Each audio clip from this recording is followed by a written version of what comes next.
ដោយសារតែខ្ញុំផុសវីដេអូនេះប្រហែលថ្ងៃមុនអញ្ចឹងណាបងប្អូនអរគ្នាអញ្ចឹងហើយមានបងប្អូនគាត់ឆាតសួរហើយនឹង comment សួរច្រើនថាម្ហូបមុខនេះគេហៅសម្លអីហើយគេធ្វើរបៀបម៉េចអញ្ចឹងក្នុងវីដេអូនេះខ្ញុំសូមលម្អិតប្រាប់បងប្អូនអរគ្នាតែម្ដងដោយសារតាវីដេអូមុនខ្ញុំបានប្រាប់បងប្អូនពីរបៀបធ្វើអញ្ចឹងណាបងប្អូនចាហើយចំពោះមុខម្ហូបមុខនេះដែរបើសិនជានៅខាងស្រុកភូមិខ្ញុំវិញគឺខ្ញុំហៅស្ងើនត្រីឆ្លូញស្លឹកល្មៀតអញ្ចឹងណាបងប្អូនអរគ្នាចានិយាយទៅបើថាហៅមួយមុខទៀតគឺយើងហៅសឡម្ជូរអញ្ចឹងទៅហើយគាត់តែយើងបង់ជាមួយនឹងស្លឹកល្មៀតហើយនឹងគល់មើមល្មៀត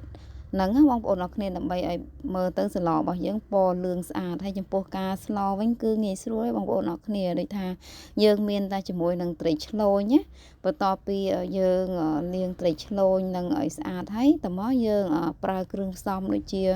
គល់លក្រីរំដេងលក្រូចហើយនឹងមើមល្មៀតនឹងឯងបងប្អូនចាហើយបន្ទាប់មកគ្រឿងផ្សំ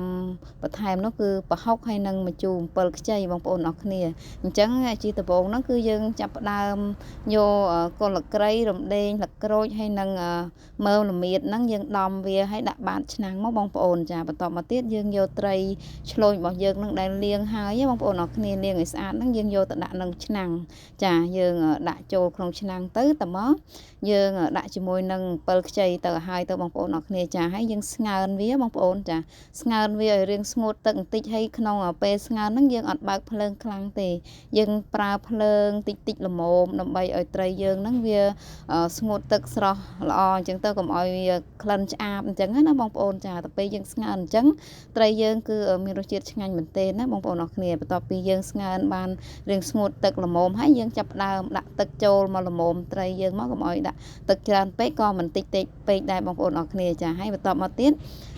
យើងបើកភ្លើងឲ្យវារៀងល្មមឲ្យរៀងខ្លាំងជាងមុនបន្តិចដោយសារតែយើងដាក់ទឹកដើម្បីឲ្យវាពុះបងប្អូនអរគ្នាចាហើយ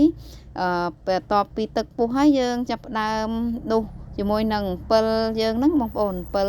ខ្ចីយើងហ្នឹងហើយនឹងយើងជ្រុំប្រហុកតាមចំណូលចិត្តរបស់យើងមកហើយយើងភ្លក់រសជាតិបងប្អូនយើងថែមប៊ីចេងស្ករអីបន្តិចទៅតាមចំណូលចិត្តរបស់យើង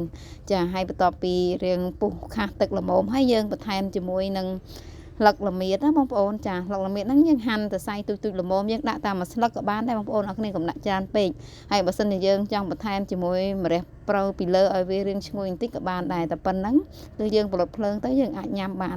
ហើយចំពោះរសជាតិវិញណាបងប្អូនចាគឺឆ្ងាញ់មែនទែនតែម្ដងបើសិនជាបងប្អូនអរគ្នាដែលថាអត់ដែលធ្លាប់ធ្វើញ៉ាំទេអាចសាកធ្វើញ៉ាំតាមរបៀបខ្ញុំបង្ហាញនេះបានបងប្អូនអ្នកផ្ទះខ្ញុំឲ្យថាធ្វើសាឡនេះម្ដងត្រីទិញមកម្ដងសិតតែ2 3គីឡូបងប្អូនដូចក្នុង